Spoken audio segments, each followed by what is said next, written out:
Hi, I'm Cece and welcome to my channel. I post videos here once a week. One of my goals for the new year is to post on the same day consistently every week. What a crazy concept, I know. I'm shooting for every Thursday. We're just gonna try it and see how it goes because as much as I like the idea of posting on the same day every week, I also don't want to be putting out videos that feel rushed or that I'm not happy with just to fit like an arbitrary deadline that I gave myself.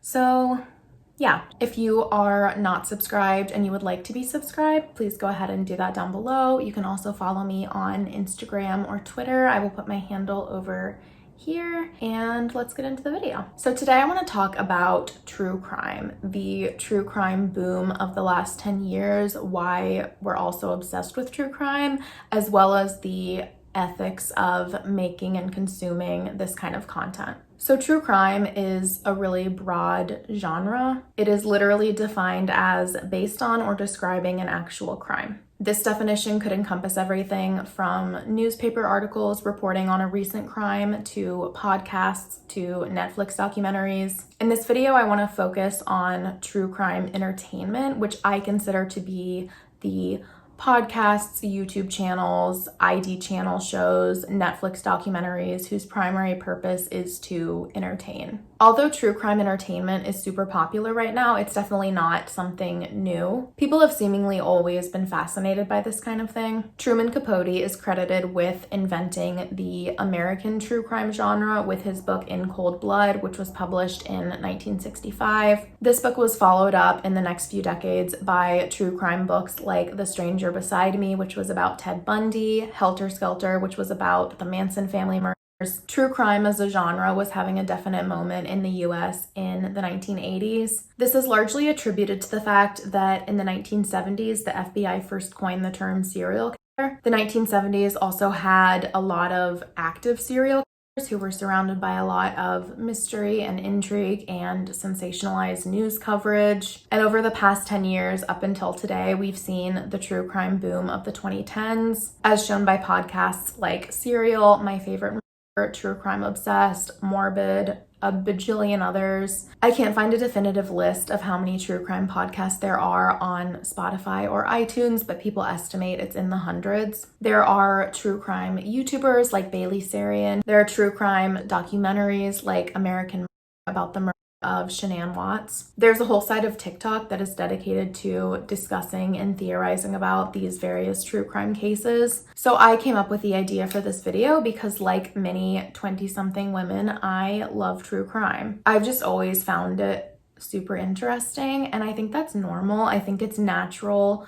for us to be drawn to things that are kind of dark and scary and morbidly fascinating. I think that true crime does especially well in the internet age because there's almost this interactive component to it as well. Anyone can go online now and research these cases on the internet and join forums with other people who are into true crime and kind of investigate together and become armchair detectives. There's also this stereotype that women are way more into true crime than men. And this might be kind of true. There are actually a few studies that back this up. My theory about this, well, it's not just my theory, I can't take credit for it, but the theory that I subscribe to, basically every woman's worst fear is ending up like one of the victims on one of these true crime shows. And so I think consuming that type of content is a way for us to interact with that real fear in a safe and controlled way. So all that to say, if you are someone who's into true crime, I don't want you to feel like this video is me attacking you or saying you're like a weirdo or a bad person. But I do think there's a conversation to be had about the ethics of consuming, producing, making money off of other people's real life tragedies as entertainment. More and more lately, as I'm listening to My Favorite or True Crime Obsessed or watching a Bailey Sarian video, I have just been getting kind of an icky feeling from it. If we're being honest, true crime entertainment is just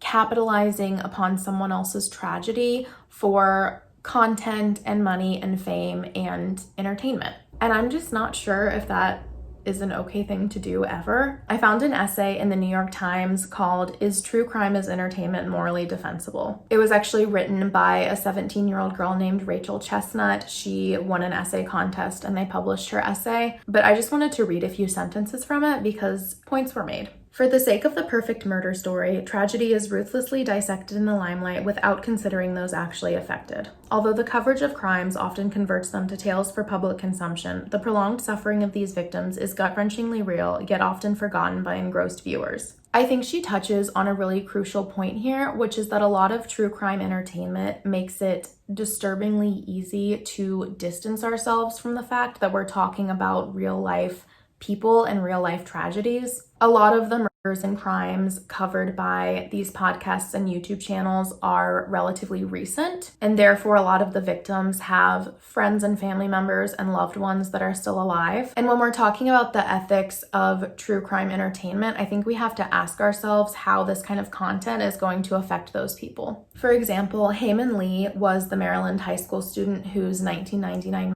was the subject of the podcast Serial. The podcast came out in 2014 and it was immediately a huge hit. Within 7 weeks of being released, it had reached 10 million downloads. That same year, 15 years after her murder, Hae's brother stumbled upon the Serial podcast Reddit page and made a post on it. I will link the post below if you want to read the whole thing because it's pretty long, but I'm just going to read a paragraph. To me, it's real life. To you listeners, it's another murder mystery, crime drama, another episode of CSI. You weren't there to see your mom crying every night, having a heart attack when she got the news that the body was found, and going to court almost every day for a year, seeing your mom weeping, crying, and fainting. You don't know what we went through. Especially to those who are demanding our family respond and have a meetup. You guys are disgusting. Shame on you.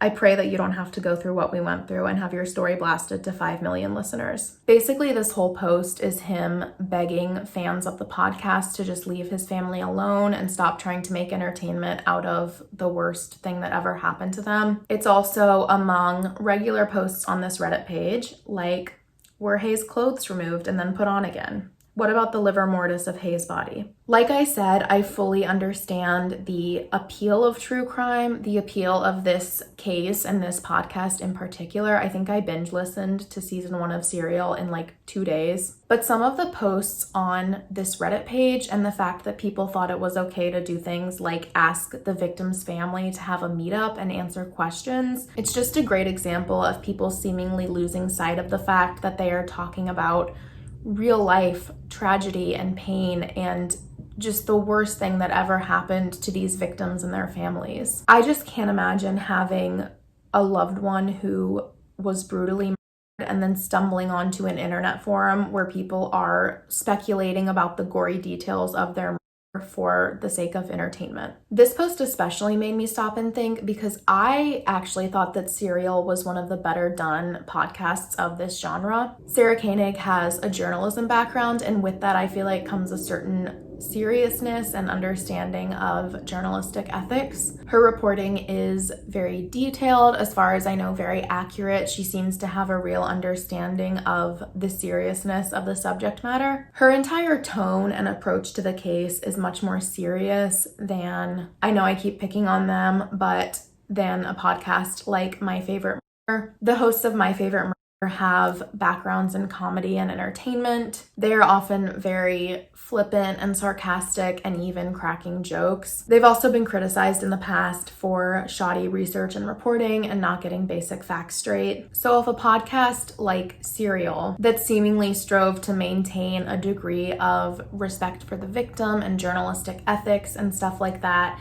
can have that kind of effect on the loved ones of the victim they're discussing, that just makes me wonder if all of that even matters. This kind of brings us now to a discussion about highbrow versus lowbrow true crime entertainment. Highbrow true crime would be content like Serial or Dirty John or OJ Made in America. True crime media that is very well made, well produced, carefully crafted stories. Lowbrow true crime would be the kind of guilty pleasure true crime. So shows like Dateline, probably anything on the ID channel, a lot of those podcasts that are like true crime / comedy, I think I would put in that category. Lowbrow true crime is often more sensationalized, whereas highbrow true crime often takes a more cautious journalistic approach. I think perhaps more highbrow true crime content gives us the illusion that we are consuming something that is intellectual, investigative journalism. Stan, this is just an investigative crime show.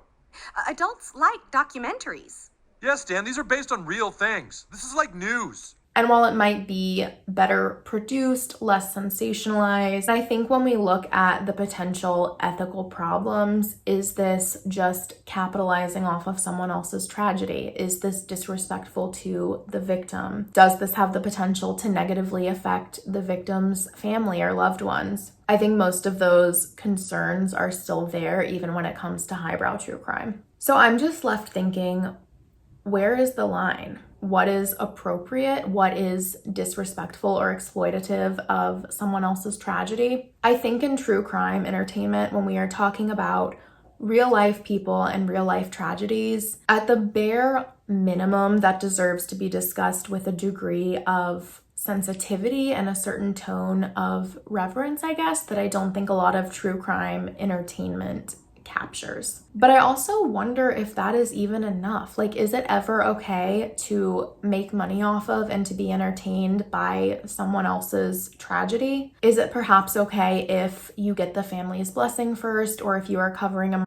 that was like 100+ years ago, or if you're just careful about the tone and the language that you use? I don't know. I really don't know where I come down on this one. I would love to hear you guys' thoughts on this in the comment section below. As always, thank you for watching, and I will catch you in the next one. Bye.